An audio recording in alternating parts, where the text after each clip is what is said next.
China announced that it has accomplished its poverty alleviation targets for the new era on schedule. What do you think of the country's efforts in poverty eradication, and were there any measures in particular that impressed you? I am honored to be witnessing part of this transition through many high-end official visits made possible by the Ministry of Foreign Affairs of the People's Republic of China. Recently, I visited Fujian province to witness many rural-based poverty alleviation programs that were exemplary models. Also, our diplomatic staff here at the embassy have also visited Hunan province to witness how agriculture was at the foundation of eradicating poverty in rural and geographically challenged areas. Every province I have visited have reflected many factors that were the core of ensuring that the vision were fully achieved. And according to the timeline set out in the development plans, leadership at its core, the use of the state-of-the-art yet simple technology, use of big data to identify bottlenecks and areas of improvements, common goals and common understanding of all, greater involvement of the private sector, acknowledgement of the holistic approach with inclusive approach of all key stakeholders, and lastly, a people-centered approach where empathy and common prosperity and development was the gist of what was to be achieved. What impressed me the most is the able leadership, commitment and effort that was made right from the highest echelon of the Communist Party of China and the People's Republic of China's government, right down to the lowest town or villages level leaders. Well, as the United Nations marked its 75th anniversary this year, global leaders have called for efforts to address global challenges. What are your insights on this? Small economies like my country, Fiji, may not have the full capacity to fully address these global challenges in isolation.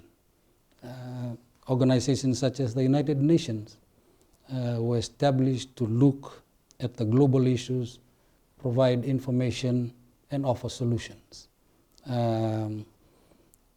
These organizations are vital for small economies like Fiji to ensure that the world hears our plight, our global challenges that have been brought upon us without our own doings. We face climate change issues, sea level rise issues. These are real day-to-day issues that we face. Air pollution, deforestation, sea pollution issues that affect our ocean and marine life. The origins of this problem have emanated from outside, and it is having a major problem to our well-being and the safety of our islands as a whole. This year marks the 45th anniversary of the establishment of the diplomatic ties between Fiji and China. So in what areas will Fiji strengthen its cooperation with China in the future?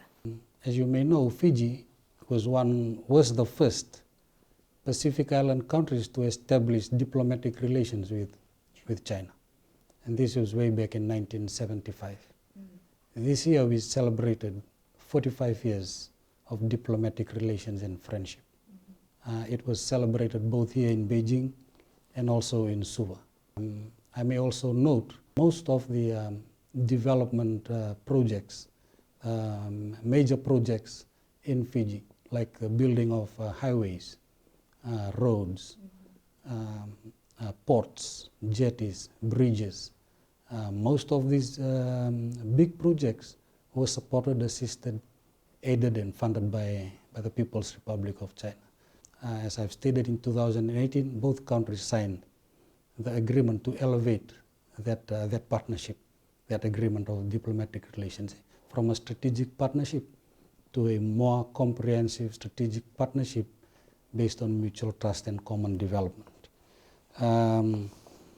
Fiji looks to strengthen its cooperation with China into the future in these following fields.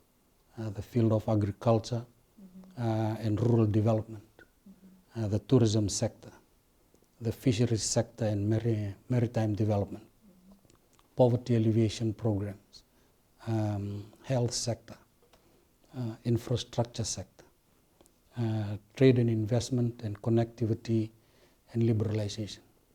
And again, most importantly, ocean management for a sustainable economy.